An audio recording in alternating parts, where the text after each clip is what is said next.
2016 எனக்கு stroke ஆகிடுச்சுங்க. Stroke ஆகி எனக்கு சாப்பாடு கூட முடியாது.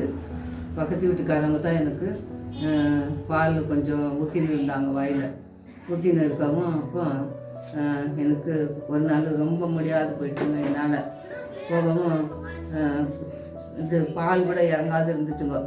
அப்போது என்னை தூக்கின்னு போயிட்டு ஹாஸ்பிட்டலில் கொண்டு போய் இது பண்ணாங்க.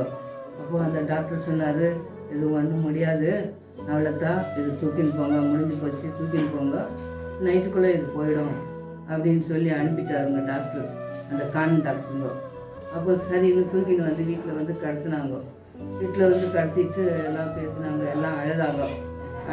அழுதுட்டு சரி என்ன சொன்னாங்க, சரி கத்தாலாம் நைட்டு போயிடும்ல, கத்தாலாம் பந்தலுக்கு இதுக்கெல்லாம் மோளத்துக்கெல்லாம் ரெடி பண்ணிடுங்க அப்படின்னு சொல்லிட்டு போயிட்டாங்க. என்ன தனியாக உள்ள படுக்க வச்சுட்டு கதவை வெளியே சாத்திட்டு போயிட்டாங்க. சரி இது நைட்டுக்குள்ளே போயிடும் அப்படின்னு கதவை சாத்திட்டு போயிட்டாங்க. இப்போ நைட்டு ஒரு 12 மணி இருக்கும். அப்போ நான் படுத்துன்னு தான் இருந்தேன். இருக்கவும் யாரோ என்னை கையை வந்து பிடிச்சாங்க. தொடரும் அப்படியே நான் ஏஞ்சிட்டேங்க.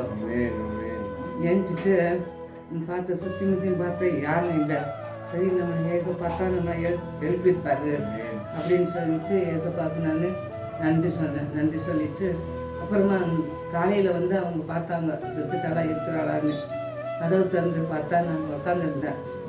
அப்புறமா எப்படி உனக்கு நல்லாச்சு, போயிடுவேன் நைட்டுக்குள்ள செத்துடுவேன்னு சொன்னாங்களே, உன்னை நல்லா யார் பண்ணா அப்படின்னு கேட்டாங்க. நான் சொன்ன என்ன ஏசப்பா என்னை காப்பாற்றினாங்க. அம்மா பாருங்க, ஆண்டவர் மேல விசுவாசமா இருந்திருக்கிறாங்க. அவங்க பாருங்க, இன்னைக்கு மரித்து போயிருந்தாக்கா எத்தனையோ வருடங்கள் ஆயிருக்கும். ஆனா கர்த்தர் பாருங்க, அந்த மரண சமயத்திலையும் கர்த்தர் அம்மாவோட இருந்து அவங்களை இந்த நிலையில இந்த நிமிஷம் கூட கர்த்தர் நிக்க வைத்து ஒரு சாட்சியா வச்சிருக்கிறார். எனக்கு பிரியமான தேவச்சனமே, உங்க வாழ்க்கையிலும் ஏசப்பா செய்த நன்மைகளை நீங்க சாட்சி கொடுக்கும் பொழுது கர்த்தரை நம்ம மகிமைப்படுத்துகிறோம். அம்மா பாருங்க, அந்த மரண சமயத்துல கர்த்தரை விசுவாசித்தாங்க. அந்த விசுவாசம் அம்மாவை இன்று ஜீவனோட வைத்திருக்கிறது.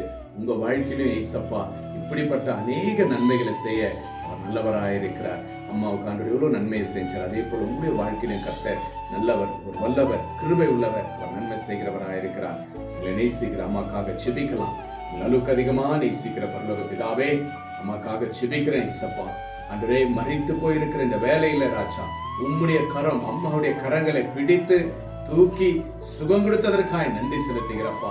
வார்த்தை சொன்னது போல மரண இருளில் பல தாக்கில நடந்தாலும் பொல்லாப்புக்கு பயப்படிய தேவரே, அம்மாவோட கூட இருந்து நீங்க தூக்கி பலப்படுத்தி சுகம் தந்ததற்காய் நன்றி செலுத்துகிறேன். இன்று ஒரு நல்ல சாட்சியா நீங்க அம்மாவை நிக்க வைத்ததற்காய் நன்றி செலுத்துகிறோம். இன்னும் அம்மாவுக்கு நல்ல சுகத்தை, பலத்தை, ஆரோக்கியத்தை கொடுங்க டாடி. அப்படியா கொடுத்ததற்காக நன்றி.